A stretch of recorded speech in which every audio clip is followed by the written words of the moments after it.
الحمد لله وكفى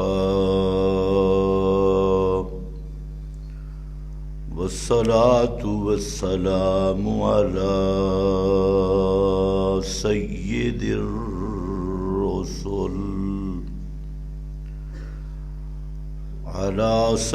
الرسل وخاتم الأنبياء.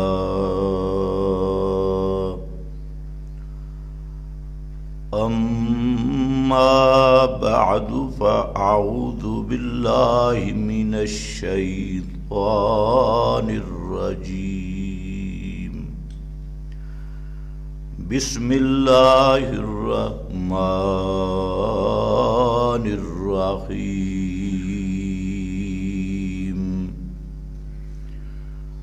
يا أيها الناس أنتم الفقراء إلى الله والله هو الغني الحميد. سبحان ربك رب العزة عما يصفون وسلام على المرسلين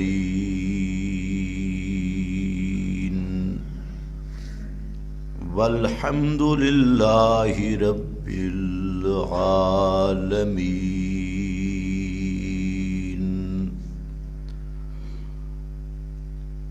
انتہائی قابل قدر بزرگوں اور بھائیوں،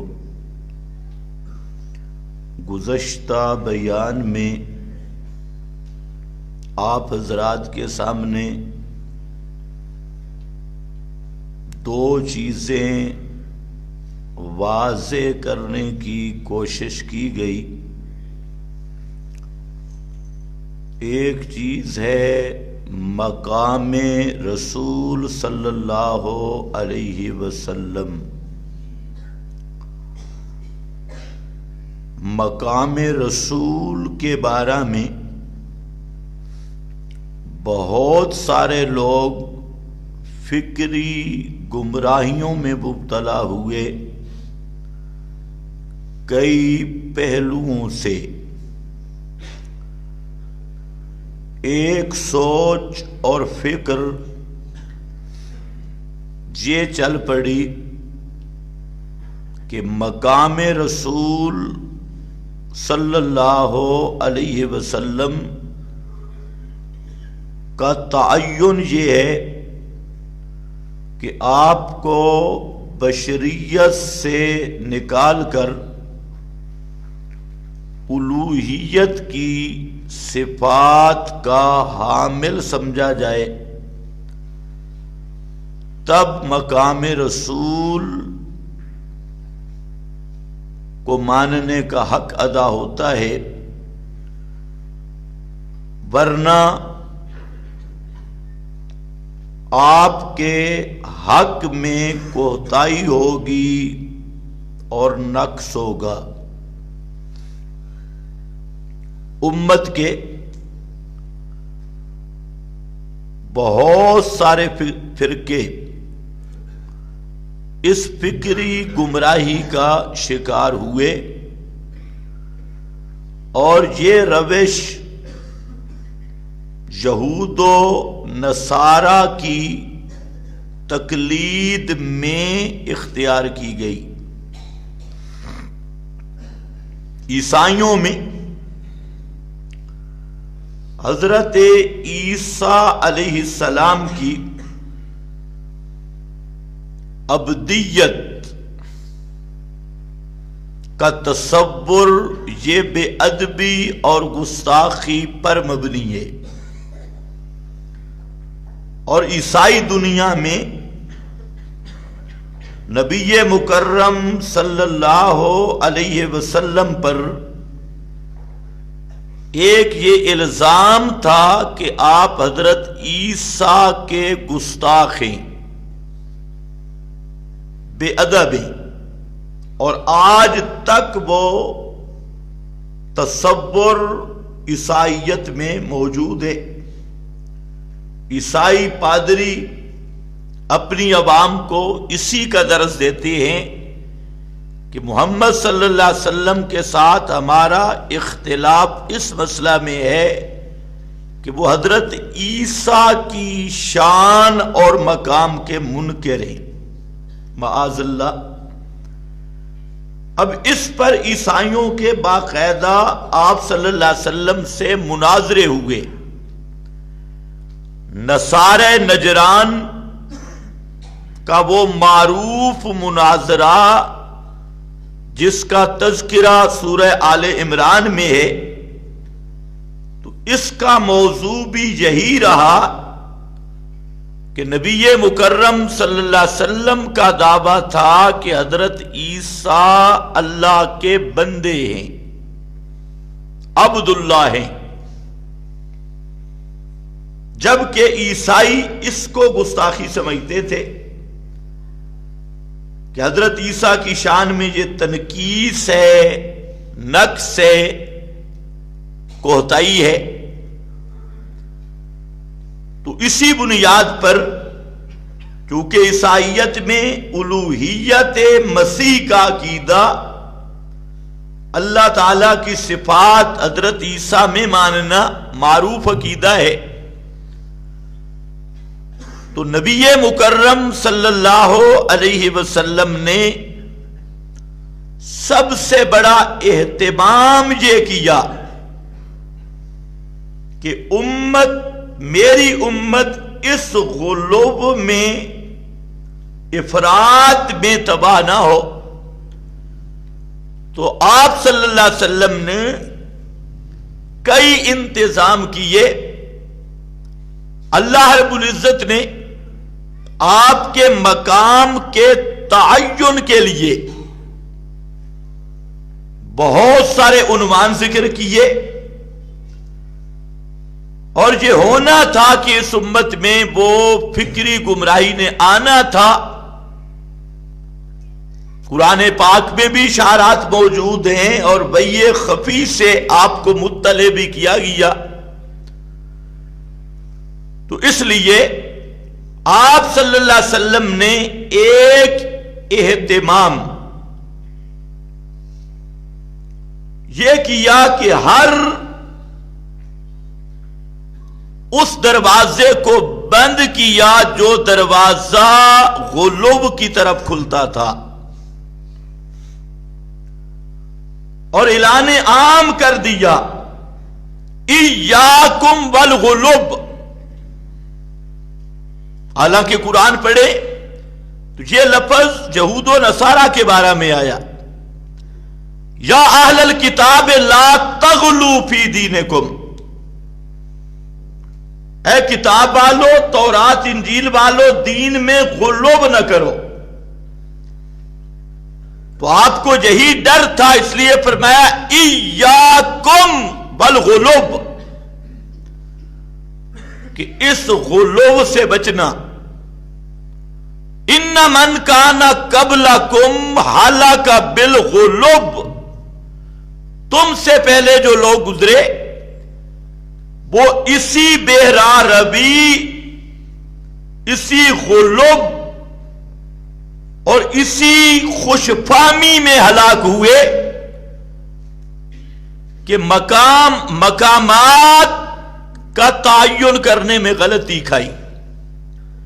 جو مقام عبدیت تھا انہوں نے مقام الوہیت قرار دے دیا، اور جو مقام الوہیت تھا انہوں نے مشابہت بالخلق کا راستہ اختیار کر لیا، اس لیے وہ تباہ ہوئے۔ پھر آپ نے ایک موقع پر ارشاد فرمایا، اعلان عام امت کو سمجھایا کہ لا تطرونی کما اطرت النصارى عیسی ابن مریم، اور ایک روایت میں لا ترفعونی فوق منزلتی انا عبد اللہ ورسولہ، خبردار مجھے میرے مقام سے اوپر نہ لے جانا، لا ترفعونی، اوپر بلند نہ کرنا جو اللہ نے مجھے مقام دیا۔ جس طرح نصارہ نے غلطی کھائی اور انہوں نے حضرت عیسیٰ کو مقام عبدیت سے مقام الوہیت پہ بٹھا دیا اور وہی معاملہ کرنے لگ گئے۔ مثال دی کما اطرت النصارى، جس طرح عیسائیوں نے یہ غلطی کی کہ حضرت عیسیٰ میں الوہیت کا مقام مانا، لا تطرونی، میری امت کے لوگوں تم یہ نہ کرنا، یہ کام نہ کرنا۔ پھر میں کون ہوں؟ کیا کہنا؟ آنا عبد اللہ، میں اللہ کا بندہ ہوں، برسولہ، اور اس کا رسول ہوں، یہ میرا مقام ہے۔ تو ایک فکری گمراہی کا یہ عنوان ہے کہ جب پیغمبروں کو الوہیت کے مقام پہ بٹھایا جائے اور الوہیت کی صفات انبیاء اور مقربین میں مانی جائیں تو یہاں سے شرک جلی کا آغاز ہوتا ہے۔ وہ شرک جو مخرج عن ملت الاسلام ہے، وہ اسی غلوب کی پیداوار ہے، اور یہی اس امت میں ہوا جس کا ڈر تھا۔ اور یہ فکری گمراہی ایک خاص طبقہ کی طرف سے آئی۔ سب سے پہلی یہ کہ پیغمبر کی بشریت والے مسئلے کو مشکوک کیا گیا اور اس کو بے ادبی سمجھا گیا کہ نبی کو بشر کہنا یہ بے ادبی ہے۔ یہاں سے کام شروع ہوا، انکار بشریت سے، اور پھر عقیدہ آیا کہ پیغمبر ظاہری لباس میں بشر ہوتا ہے اور حقیقت میں نور من نور اللہ، حقیقت میں نور ہے۔ تو یہاں سے یہ گیٹ کی ابتدا کی گئی۔ پھر نبوت کا معیار مقرر کیا گیا خصوصاً امام الانبیاء کے لیے کہ پیغمبر کے لیے مختار کل ہونا ضروری ہے، تمام اختیارات کا مالک ہونا، تمام تصرفات پیغمبر کے قبضے میں ہونا، یہ ضروری ہے۔ پھر یہ گمراہی والا عقیدہ ضلالت اختیار کیا گیا کہ پیغمبر کے لیے جمیع ما کان و ما یکون کا علم ضروری ہے۔ پھر ترقی کر کے یہ عقیدہ رکھا گیا کہ پیغمبر کے لیے حاضر ناظر ہونا ضروری ہے، ہر امتی کے ہر عمل پر مطلع ہونا ضروری ہے، کائنات کا مشاہدہ کرنا ضروری ہے۔ تو یہ کرتے کرتے اگلا نمبر آ گیا کہ جب پیغمبر کے لیے خدائی تصرفات اور اختیارات بھی مان لیے گئے، علم الغیب حاضر ناظر کا عقیدہ بھی رکھ لیا گیا، تو اب حاجت روائی مشکل کشائی کے لیے انبیاء کی پکار بھی شروع کی گئی، اور خصوصاً امام الانبیاء صلی اللہ علیہ وسلم کی۔ اور یہ طریقہ اسلام میں ایک عیسائیت جس پر لیبل اسلام کا اور فکر عیسائیت والا وہ شائع کر دیا گیا۔ پھر اس نظریے کو تصوف کے رنگ میں پھیلانے کی کوشش کی گئی۔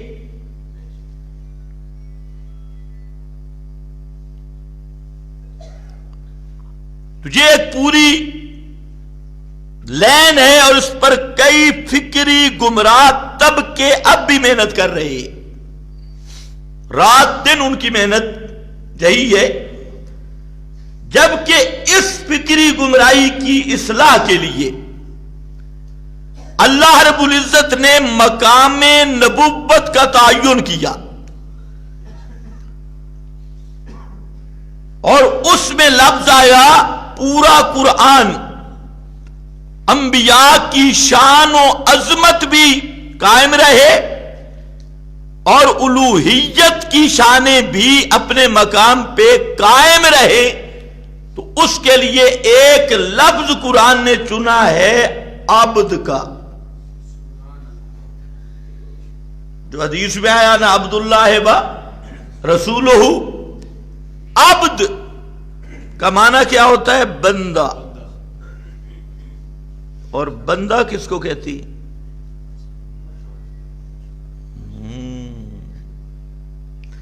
بندے کا کیا معنی ہے؟ مصیبت یہ ہے کہ یہ قوم لفظوں کو سمجھتی نہیں ہے، بندہ کس کو کہتی؟ بس بریک۔ عبد کا معنی بندہ، بندہ کس کو کہتی؟ بندہ کہتے ہیں من لا یملک شیئا،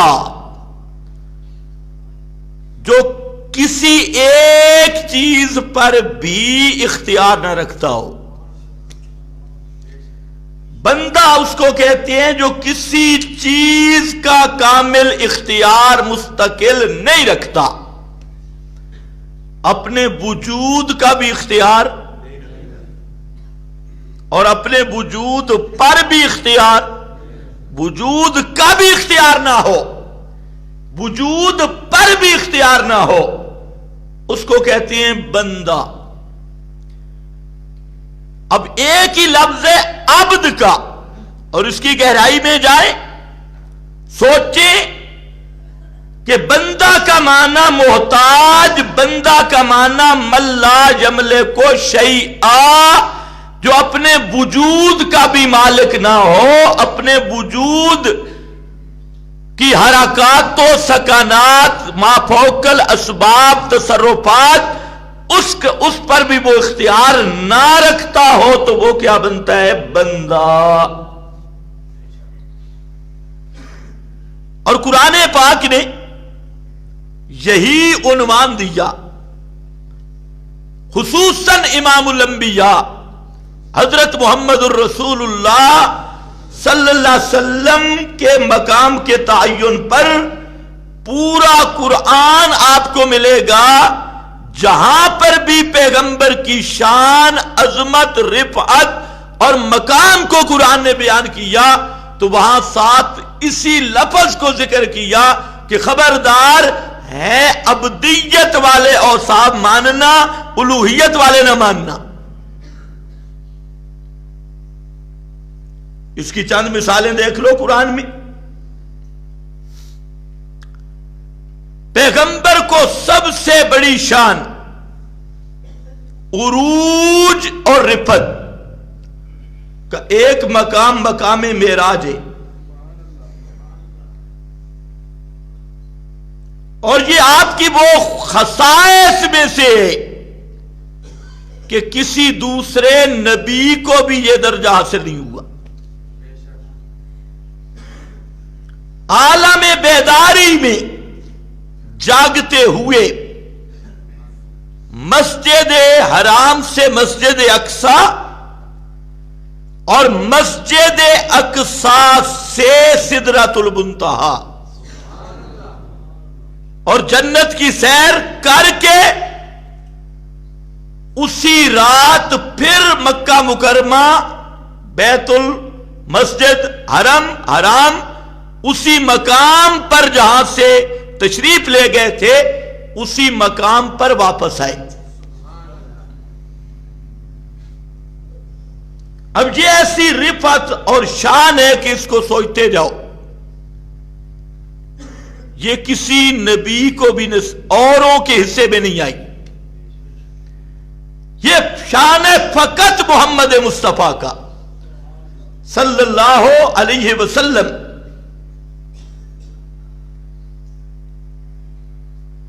شاید آپ نے میری بات کچھ سمجھی ہے کچھ نہیں سمجھی. میں نے کہا کتنا وقت لگا تھا؟ رات کا بھی کچھ حصہ. اللہ ہدایت دے آپ کے خطیبوں کو، خصوصاً ڈسکو خطیبوں کو. انہوں نے دین کی صحیح خدمت کی. وہ یہ کہہ رہا تھا وہ معراج والی رات 50,000 سال کی رات تھی. ایک گدھے کہیں کے. دوسرا ایک ڈنگر کہہ رہا تھا ڈسکو خطیب کہ اللہ نے کائنات کو جام کر دیا، ٹریفک رک گئی، زمین آسمان کو جام کر دیا. جاہل زمانہ یہ جام کرنا ہوتا تو لئی لن کا کیا معنی ہے؟ اس میں قرآن کیا بتانا چاہتا ہے؟ حالانکہ اسرا کا معنی، اسرا کا معنی بھی رات میں سیر کرنا، رات میں سفر ہے. اور اس اسرا کے آگے لیلن لگایا تو یہ لیلن کا کیا معنی بنتا ہے؟ کائنات جام ہو گئی، نظام رک گیا. گدھے کہیں کے. اس کا مطلب ہے کہ قرآن کے الفاظ بھی نہیں دیکھے اور پھر نام کرتے فلانے بزرگ نے کہا. بزرگوں کے ذمہ بھی جھوٹ. آج کل یہ بھی ایک فیشن ہے کہ جتنا بڑا جھوٹ بولو تو کہہ دو بزرگوں سے سنا ہے. اب کس نے تحقیق کرنی ہے کون تھا بزرگ؟ کس نے کہا گواہ کیا ہے؟ بزرگوں سے سنا ہے. بس گلی میں بات ہو رہی تھی. دین ایسے ہے کہ دکان پہ بات ہو رہی تھی، اڈے پہ بات ہو رہی تھی، فلانے بزرگ نے کہہ دیا، آواز آئی اور خواب آیا اور بزرگوں سے سنا. اس کا نام دین ہے؟ تو دین کے ساتھ مذاق کیا. کوئی کائنات کو جام نہیں کیا گیا، کوئی ٹریفک نہیں رکی. یہ نواز شریف یا عمران خان کی آمد نہیں تھی کہ پاکستان بند ہو گیا. یہ بلانے والے کا کمال ہے. وہی رات تھی اور پیارے پیغمبر کو بیداری کی حالت میں روح مال جسد مسجد حرام سے مسجد اقصی، بیت المقدس اور بیت المقدس سے سدرۃ الجنت. یہ جو خطیب آگے کا واقعہ بیان کرتے یہ بھی جھوٹ بولتے ہیں. جی آپ عرش پر پہنچے.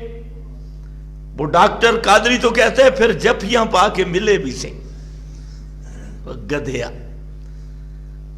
یہ وہ بن گیا وہ یہ بن گیا.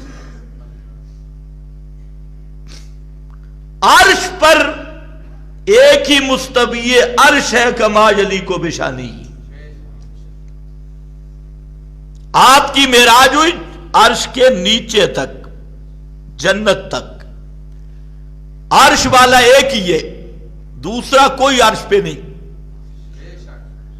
اور جتنے آگے خطیب آپ کو تکے سناتے ہیں، اللہ نے فرمایا میرے پیغمبر کیا لے کے آئے، کیا لے کے آئے، اور پھر عاجزی لے کے آیا، التحیات للہ. یہ سب خطیبوں کی گپیں ہیں. اس پر کوئی صحیح سند سے حدیث موجود نہیں.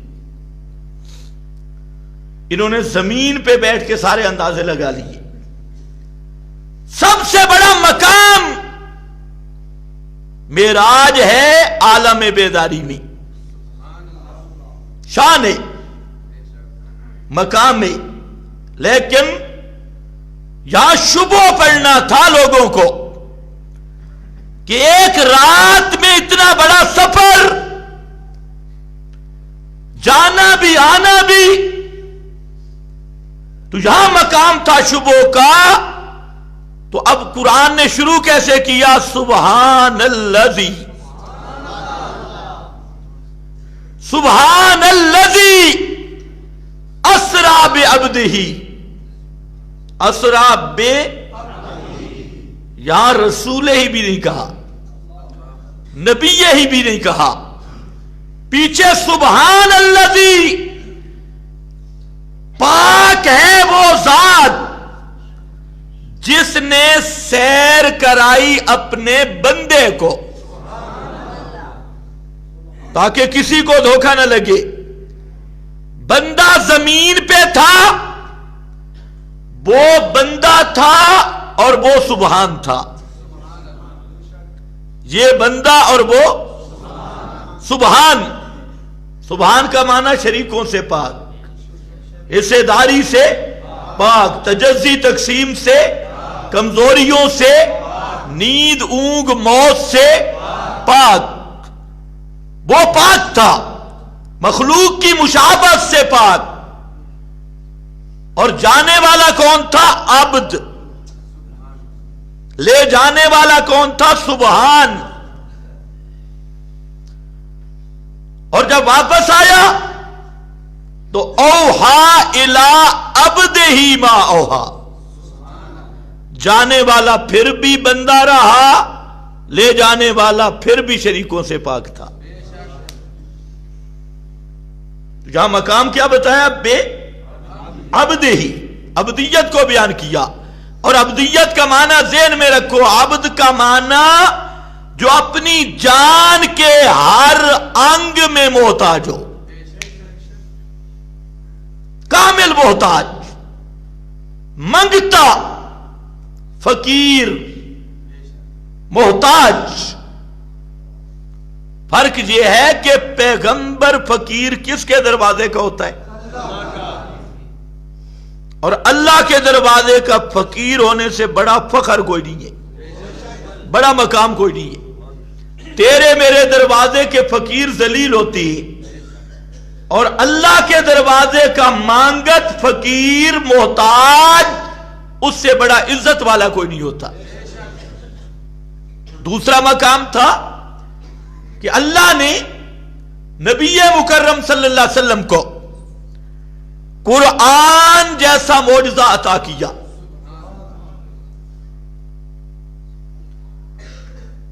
جتنے انبیاء کے معجزات تھے ان کی زندگی تک تھے۔ آج حضرت عیسیٰ کے معجزات تھے، حضرت موسیٰ کے، آج نہیں ہے۔ اس وقت تھے، حضرت موسیٰ کا ڈنڈا سام بن جاتا تھا۔ اب سارے یہودی ڈنڈے پھینکتے رہیں، ڈنڈے ہی رہیں گے۔ یہودیوں کے پاس وہ معجزات نہیں۔ حضرت عیسیٰ کم باذن اللہ کہتے تو مردہ زندہ ہو جاتا یا زندہ زندہ ہو جاتا؟ اچھا، مردہ زندہ ہو جاتا۔ اس وقت مردے مردے ہوتے تھے، آج کل مردے زندہ ہیں۔ اللہ ان کو ہدایت دے۔ آج اگر کوئی عیسائی کسی قبر پہ جائے اور کہے قم باذن اللہ، تو یہ معجزے کا اظہار نہیں ہوگا، لیکن محمد کریم صلی اللہ علیہ وسلم کا زندہ معجزہ قرآن ہے،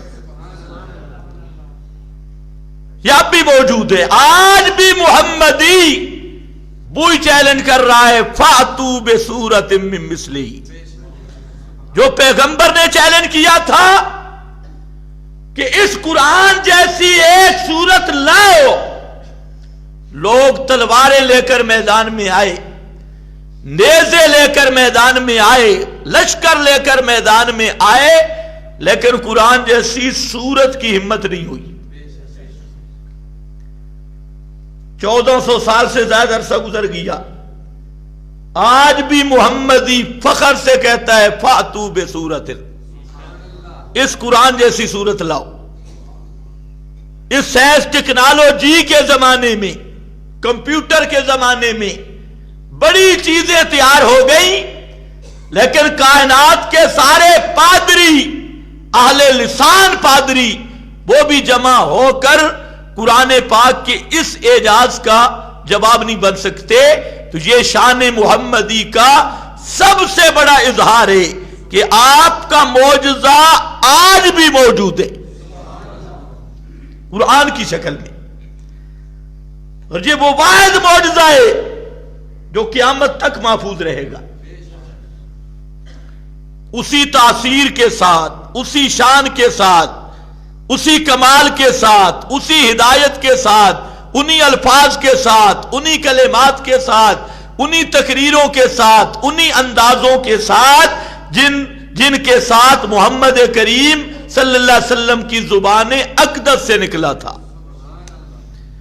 اس کے حسن میں کوئی فرق نہیں آ سکتا، تاثیر میں فرق نہیں آ سکتا۔ یہ ایک سب سے بڑا معجزہ تھا۔ جب یہ آیا تو مضمون نہیں بھولنا، کیا فرمایا؟ فَأْتُوا بِسُورَةٍ، اس سے پہلے اِن كُنتُمْ فِي رَيْبٍ مِمَّا نَزَّلْنَا عَلَىٰ عَبْدِنَا، مِمَّا نَزَّلْنَا عَلَىٰ عَبْدِنَا، کیا لفظ انتخاب کیا؟ عبدنا۔ یہ عبدیت کے مقام کی پہچان کرائی۔ عبدنا، ہمارے بندے پر، ہمارے عبد پر، تبارک الذی نزل الفرقان علی عبدہ لیکون للعالمین نذیرا۔ عبدہ، یہ بار بار قرآن عبد عبد عبد عبد کیوں ذکر کر رہا ہے؟ اسی فکری گمراہی کو دور کرنے کے لیے کہ لوگوں، پیغمبر کا مقام عبدیت ہے، الوہیت نہیں۔ حضرت عیسیٰ کی شان میں بھی یہی کہا، ان ہوبا الا عبد انعمنا علیہ، ان ہوبا الا عبد، اور باقی انبیاء کے تھا انہو من عبادنا۔ حضرت خضر کے بارے میں شبہ ہو رہا تھا کہ وہ بزرگ دریا میں رہتا ہے، تکوینی بعض امور کی سر انجام دینے کے لیے، تو وہاں پر بھی قرآن نے شبہ دور کیا، وَجَدَ عَبْدًا مِّنْ عِبَادِنَا، وہ بھی میرا بندہ تھا، عَبْدًا مِّنْ عِبَادِنَا۔ اور کلمہ شہادت میں کیا پڑھتے ہو؟ اشہد ان محمدن عبدہ ورسولہ، میں گواہی دیتا ہوں کہ محمد صلی اللہ علیہ وسلم اللہ کے بندے اور رسول ہیں۔ بندے پہلے، رسول بعد میں۔ اس بات کو سمجھنا ضروری ہے۔ یہ ایک بات جہاں تک میں ختم کر رہا ہوں کہ لوگوں کو یہ اس مقام پہ دھوکہ لگ گیا، واعظین اور خطباء نے یہ دھوکہ دیا کہ مقام عبدیت سے اٹھا کر مقام الوہیت کا تصور انبیاء کے بارے میں۔ اب عوام میں نوبت جہاں تک پہنچی کہ عوام کو یہ پٹی پڑھائی گئی کہ پیغمبر مختار کل ہوتا ہے، سارا جہان پیغمبر کے اختیار میں، کل کائنات کے تکوینی امور ہوں، تشریعی امور ہوں، سب پیغمبر کے قبضے میں ہیں۔ چنانچہ یہ پچھلے 2-3 دنوں میں ایک بہت بڑا واقعہ پیش آیا خوشاب قید آباد میں۔ ایک آدمی کو اس وجہ سے قتل کیا گیا کہ اس نے کہا کہ انبیاء یہ اللہ کے محتاج بندے ہیں اور خدائی اختیارات میں اللہ کے نبی کا دخل بھی نہیں ہوتا۔ یہ اس نے جملہ کہا، اس جملے پہ گارڈ نے اسے قتل کیا، اور اہل بدعت نے جلوس نکالا کہ یہ گستاخ رسول تھا، اور اس نے گستاخ کو قتل کیا، اور وہ جو عاشق رسول اس کی شکل بھی مسلمانوں والی نہیں، ہندوؤں والی شکل والا، تو وہ اب ہیرو بننے کے چکر میں اور گستاخ رسول سے میں نے بدلہ لیا۔ بھائی اس میں تو کسی کا اختلاف نہیں کہ پیغمبر کی ادنا سے ادنا بے ادبی بھی کفر ہے، ادنا سے ادنا گستاخی بھی کفر ہے، لیکن گستاخی کیا ہے اس کا تعین کیسے ہوگا؟ اب جو پیغمبر کو اللہ نہ مانے وہ گستاخ ہے؟ جب پیغمبر میں مقام الوہیت نہ مانے وہ بے ادب اور گستاخ ہے؟ اصل گستاخ وہ ہے جو عبدیت سے کے مقام سے اٹھا کر پیغمبر میں الوہیت کی صفات مان رہا ہے۔ یہ پیغمبر کا بھی گستاخ ہے اور اللہ کا بھی گستاخ ہے۔ اب یہ قصور ان مولویوں کا ہے جو ذاکر گویے سٹیج پہ بیٹھتے ہیں اور جو تقریریں کرتے ہیں کہ سارا جہان پیغمبر کے اختیار میں ہے، خدا جس کو پکڑے چھڑا لے محمد جو پکڑے چھڑا کوئی نہیں سکتا۔ تو یہ انہی مشرکین مبتدئین کا یہ دیا ہوا تصور۔ اب نوبت جہاں پہنچی تو اس لیے سن لو، میں نے یہاں سے شروع کیا اور پورا قرآن دیکھ لو۔ قرآن مقدس نے دو ٹوک فیصلہ کیا کہ اس کائنات میں اختیار صرف رب العالمین کا چلتا ہے، کسی پیر پیغمبر نبی ولی کا ما فوق الاسباب ایک رتی جتنا اختیار بھی نہیں چلتا۔ پورا قرآن یہ کہہ رہا ہے۔ یہ میرے سامنے سورہ فاتر ہے، جو آیت پڑھی اس میں ذکر کیا یا ایھا الناس، مقام قابل غور ہے۔ یا ایھا الناس، سب کائنات، کل خلق کو خطاب، سب کائنات کو خطاب۔ یہ وہی یا ایھا الناس ہے جو بقرہ میں آیا یا ایھا الناس اعبدوا ربکم، یہ وہی یا ایھا الناس ہے جو اعراف میں آیا یا ایھا الناس انی رسول اللہ الیکم جمیعا۔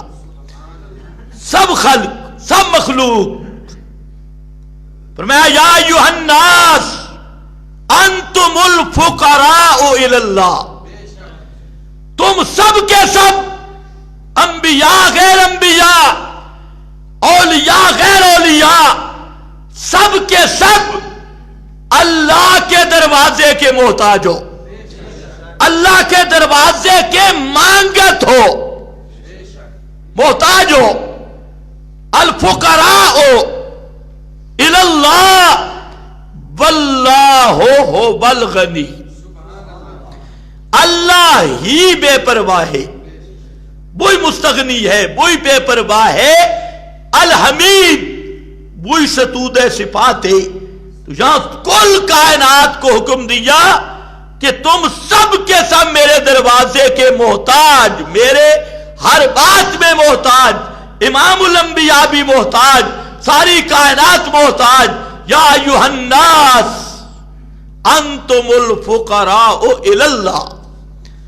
اور نبی مکرم صلی اللہ علیہ وسلم نے فرمایا کہ الفقر و فخری، العجز و فخری، اللہ کے دروازے کا محتاج ہونا یہ سب سے میرے لیے بڑے ناز کی بات ہے، بڑی شان کی بات ہے۔ فخری میرا فخر ہے، میرا ناز ہے۔ اب ان جاہل ملمانوں کو کوئی سمجھائے کہ قرآن کیا کہہ رہا ہے اور تم امت کو کیا سبق دے رہے ہو۔ اور پھر دوسرے مقام پہ قرآن بولا، فرمایا ربک یخلق ما یشاء و یختار، ربک کا یہ صرف تیرے رب کی شان ہے کہ جو چاہے پیدا کرے، اور وہی ہے مختار، مرضی کا مالک۔